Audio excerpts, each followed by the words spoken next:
Sebagian orang dia suka, dia lebih gemar belajar ilmu tajwid nak dibandingkan dengan ilmu fardu ain. Sedangkan tuntutan dalam belajar itu, tuntutan yang utama, kita bersuci, kita berwuduk, kita tidak ada ilmu yang sempurna pada mengabsahkan akan penyucian kita.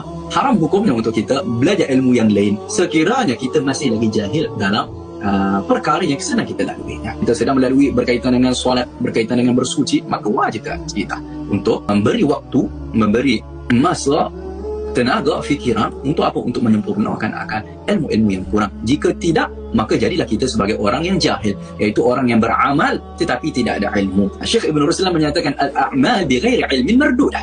Amalan tanpa ada ilmu maka ia tertolak. Bukan dengan makna kita ini mesti menjadi ulama barulah amalan kita diterima, tidak. Yang dimaksudkan di sini adalah mestilah kita ini mempunyai ilmu yang mencukupi untuk mengabsahkan sama ada penyucian ataupun sama ada pada ibadah.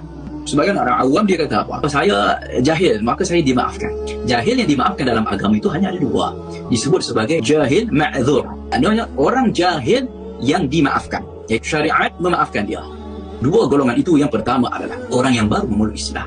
Kesilapan dia itu adalah kesilapan yang dimaafkan. Golongan yang kedua adalah mereka-mereka yang hidup di tempat yang jauh daripada orang yang boleh mengajarkan agama.